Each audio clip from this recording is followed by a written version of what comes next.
A high school dropout from a small town in Quebec, Canada printed $250 million in fake American dollars.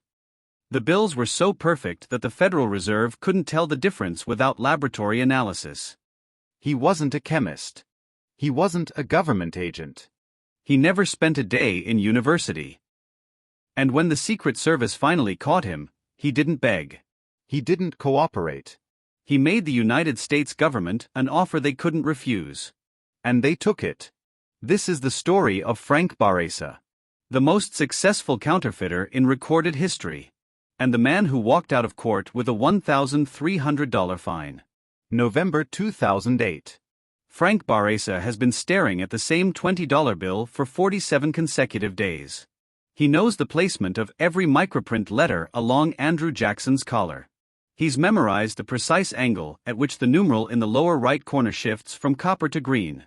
He's measured the security thread to the millimeter, 1.2 inches from the left edge, embedded between the second and third printing layers. This isn't obsession. This is preparation. Frank isn't a master engraver or a chemistry PhD. He's a high school dropout from Trois-Rivières who made his first real money selling stolen car parts and low-grade marijuana. But he possesses two qualities that permanently separate successful criminals from the ones who get caught: obsessive patience and the ability to identify the single point of failure that everyone else overlooks. And he's found it. Every counterfeiter in history has failed for the same reason. Not the ink. Not the printing. Not the holograms. The paper. You cannot buy US currency paper. You cannot manufacture it. Because it isn't paper at all, it's fabric. 75% cotton and 25% linen, produced by exactly one company on Earth, Crane Currency in Dalton, Massachusetts. They have held the government contract since 1879. The formula is classified. The facility is monitored by federal agents. Every single sheet is tracked from production to printing. If you don't have this paper, your counterfeit bills will feel wrong before they even look wrong. Every cashier in America will catch them by touch alone. So Frank asks a completely different question. What if he didn't try to replicate the paper? What if he convinced a legitimate manufacturer to produce it for him? Chapter 2, The Con. Frank spends December and January cold-calling specialty paper mills across Europe. He's operating under a fabricated identity, Jackson Maxwell, procurement director for Keystone Investments Limited. His pitch: his firm is issuing high-security corporate bonds and needs premium rag paper with embedded anti-counterfeiting features. Technical enough to sound legitimate. Vague enough to avoid red flags. The first 23 mills hang up within minutes. Some laugh. A few threaten to contact authorities. Frank recalibrates. He builds out the cover completely, a professional website, a registered London callback number, printed letterhead. Then he starts calling Switzerland. February 3, 2009. A small Swiss paper company called Artos says yes. Frank thanks them professionally, promises to send specifications, hangs up the phone, and doesn't sleep for 2 days. Over the following weeks, he feeds them requirements one piece at a time. Never everything at once. That would trigger suspicion. 75% cotton, 25% linen blend. Chemical treatment to defeat iodine detection pens. A custom watermark embedded in each sheet. Then came the final request: a polymer security thread woven directly into the paper, microprinted with the text USA 20. Frank told them it represented the bond denomination. Artos agreed. The custom watermark cylinder alone cost $35,000, manufactured by a German firm and shipped to their Swiss facility. Frank wired the full amount through a maze of shell companies without hesitation. He was so close. One suspicious employee. One compliance officer asking the wrong question. And the entire scheme collapsed before the paper ever left Europe. By September 2009, Artos was ready to produce. Frank ordered enough paper to print $250 million in counterfeit currency, his entire operations output, committed in a single purchase. The invoice came to $50,000. Every dollar he had saved, stolen, or borrowed over 15 years, bet on one shipment crossing the Atlantic Ocean. The Shipment. December 7, 2009. Port of Montreal. Frank watches from a parking structure 300 meters away, binoculars shaking in his hands. Somewhere in that maze of stacked metal containers sits his entire future. 5 pallets of specialty bond paper, packed in unmarked crates, cleared through customs under a falsified commercial invoice. Customs agents can open any container they want. No warrant required. No probable cause. Random selection. And if an inspector cuts the seal and pulls out a single sheet, they'll feel the texture immediately. They'll hold it to the light and see Andrew Jackson's face staring back at them. Frank would be in handcuffs before sunset. The container cleared without inspection. Frank didn't celebrate. He didn't breathe until the truck was 40 kilometers from the port. Then he left the container completely untouched for 4 days, driving past the warehouse at irregular intervals, scanning for surveillance teams. Only when he was absolutely certain did he cut the seal. The paper looked ordinary. Off-white sheets, unprinted, unremarkable. But the moment Frank touched it, he knew. The texture was perfect, grainy, firm, nothing like commercial stock. He held a single sheet to the light. Andrew Jackson's face materialized in the fiber, ghostly and precise. A polymer thread ran vertically through the paper. USA 20 repeated in microscopic text. He snapped the sheet between his hands. The sound was identical to real currency. A legitimate Swiss paper mill had just manufactured U.S. banknote stock for a private citizen. No one in law enforcement knew it existed. Chapter 4: The Factory. January 2010. Frank acquires an abandoned barn on a 40-acre property outside Trois-Rivières. Pays cash. Registers the property under a fake name. The centerpiece of his operation, a 4-color Heidelberg offset press, the same type used by legitimate currency printers worldwide. Bought secondhand from a bankrupt print shop for $125,000 cash. It weighed 6 tons. Moving it required a flatbed truck, a rented crane, and 4 men who believed they were relocating equipment for a packaging company. Alongside the press, Frank installed industrial dryers, precision cutting machines, UV curing stations, and a custom stamping apparatus for color-shifting foil. He sourced specialty inks from suppliers across 3 continents, the exact gray-green formulation used by the U.S. Bureau of Engraving and Printing. Total investment, $300,000. Every dollar he had ever made, stolen, or borrowed was now sitting in a barn in rural Quebec. Frank had one problem. He could buy the equipment. He couldn't operate it. Offset printing at this level requires years of training. So he did what he always did. He found someone who could be bought. Through underworld connections, he recruited a skilled press operator, a man who had run a legitimate print shop before serving time on an unrelated charge. This man became Frank's technical director.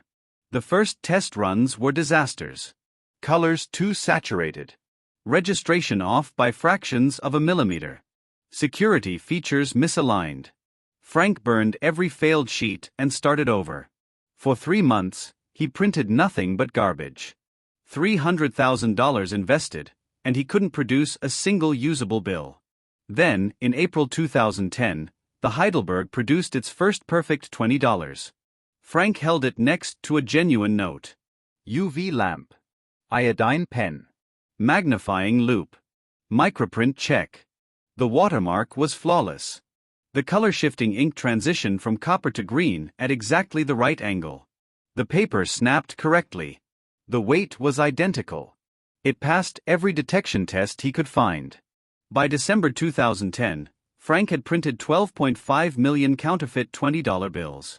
$250 million in face value, stacked in 47 wooden crates. More fake American currency than the Secret Service had seized in any single operation in the agency's 155-year history.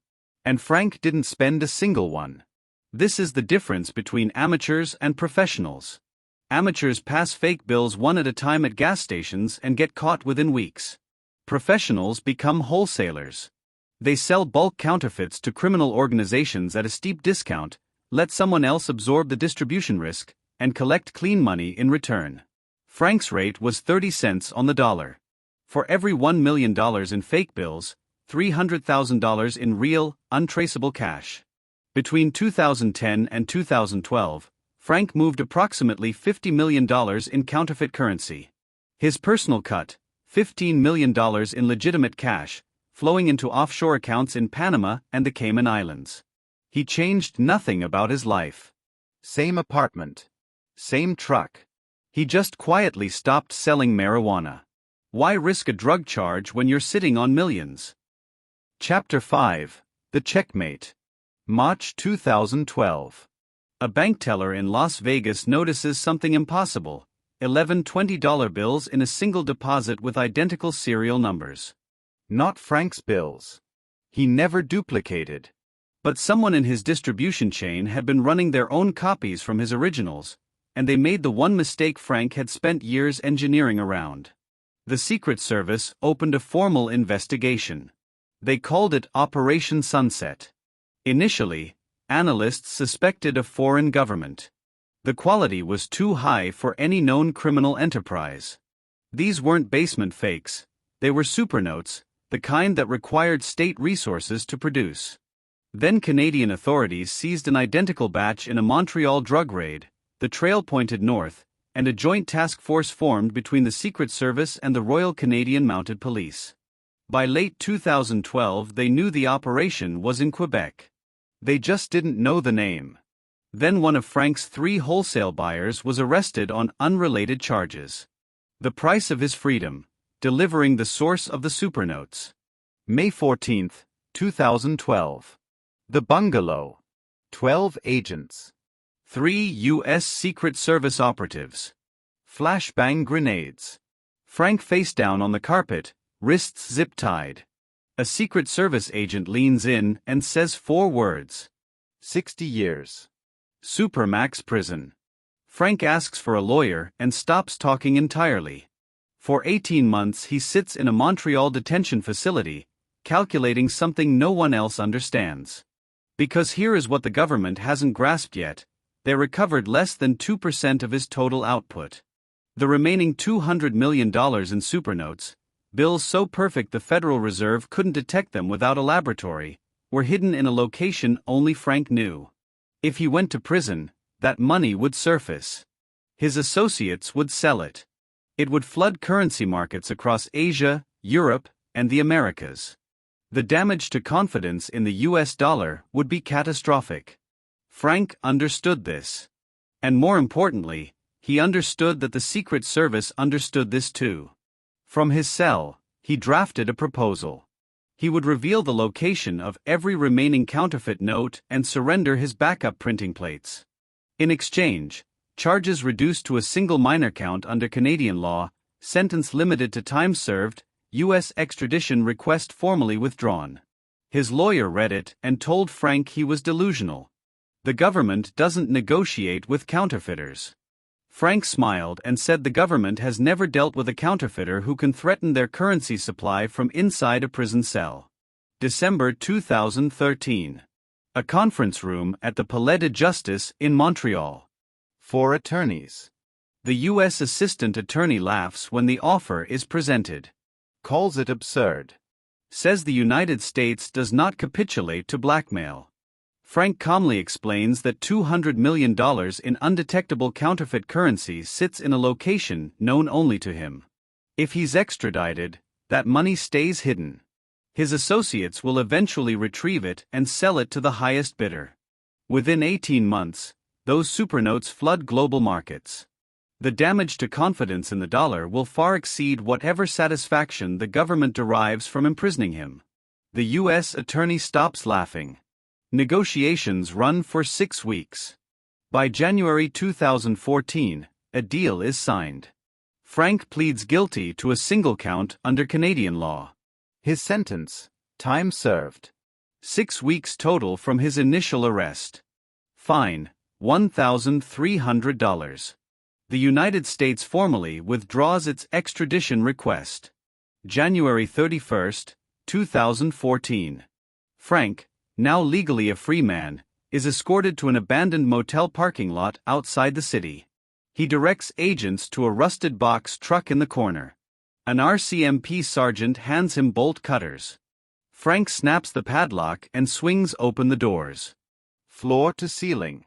Cardboard boxes packed with shrink-wrapped bundles of $20 bills. the largest single seizure of counterfeit American currency in history. It takes 4 hours and 3 additional trucks to transport it all. Frank watches from beside his lawyer's car, arms crossed, a faint smile on his face.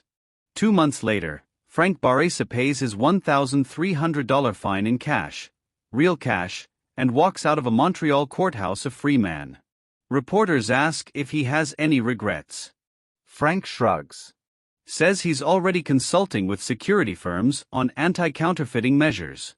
The man who printed $250 million in fake dollars now advises governments on how to stop people like himself. Frank still lives in Quebec. Never charged with another crime. Estimates suggest $50 million in his supernotes remain unrecovered, passing through economies worldwide right now, completely undetected. The U.S. Treasury has redesigned the $20 bill twice since his arrest, adding features specifically intended to prevent another Frank Barasa. Whether those measures would actually stop him is a question no one in Washington wants to answer.